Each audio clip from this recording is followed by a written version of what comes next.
এই সিজনটায় প্রচুর পরিমাণে শাপলা পাওয়া যায়, আর ইলিশ মাছ চিংড়ি মাছ দিয়ে যদি শাপলা রান্না করা হয় তাহলে নাকি অনায়াসেই 1 প্লেট ভাত খাওয়া যায়। আসসালামু আলাইকুম, সবাই কেমন আছেন? নতুন আরেকটি ভিডিওতে আপনাদের সবাইকে ওয়েলকাম।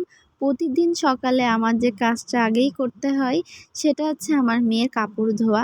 যেহেতু এখন গরমকাল, সবসময় ডায়পার পরায় রাখা সম্ভব হয় না, আর আমার মেয়ে যেহেতু গরমে প্রচুর পানি খায় তাই একটু ঘন ঘন প্রস্রাব করে। আমি সবসময় চেষ্টা করি আমার মেয়ে যে কাপড়টাই চেঞ্জ করুক না কেন বা প্রস্রাবের কাপড় চোপড়ই হোক না কেন, সবসময় আমি রোদে ভালোভাবে শুকাই এবং প্রত্যেকটা কাপড় চোপড় হুইল পাউডার দিয়ে ভালোভাবে ধুই। তো যাই হোক, আমার জীবনে ছোট্ট একটা মজার গল্প আছে, শুনলে হয়তো আপনারা সবাই অবাক হবেন। আমার শাশুড়ি মা খুব শখ করে আজ প্রথমবারের মতো শাপলা কিনে এনেছে। এর আগে আমাদের বাপের বাড়ি বা শ্বশুর বাড়ি কেউ কখনো শাপলা কিনে আনেনি, আমাদের বাসায় কখনো রান্না করা হয়নি, তাই এই শাপলাটা ঠিক খেতে কেমন লাগে এটাও আমি খুব ভালো করে জানি না।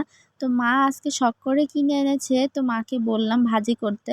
তো মা বলতেছে ভাজি করলেও এর থেকে প্রচুর পরিমাণে পানি বের হয়।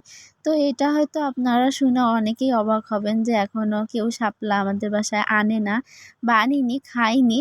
তো যাই হোক, মা এদিকে বাজার থেকে আর কি পাঙ্গাস মাছ কিনে আনছিল। পাঙ্গাস মাছ তো আমাদের বাসায় সবাই পছন্দ করে, তো ওইটা আর কি মা কাটাকাটি করতেছে আর আমি ভিডিও করছিলাম। তো পাঙ্গাস মাছটা অনেক পছন্দের একটা মাছ। তো যাই হোক, আমার মতন কার কার বাসায় এখনও শাপলা আনেনি বা খাওয়া হয়নি অবশ্যই আমাকে কমেন্ট করে জানাবেন।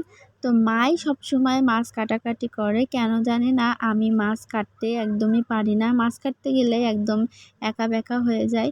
তো বিয়ের পর থেকে আজও মানে এত বছর হয়ে গেছে, তারপরে আমার শাশুড়ি মা সবসময় বাজার থেকে মাছ কিনে এনে কেটে এইভাবে একটু ধুয়ে তারপরে ফ্রিজে রেখে দেয়। আলহামদুলিল্লাহ, এই দিক থেকে আমি অনেক ভাগ্যবান। যাই হোক, আজকের মতন ভিডিও এই পর্যন্তই। সবাই ভালো থাকবেন। আল্লাহ হাফেজ।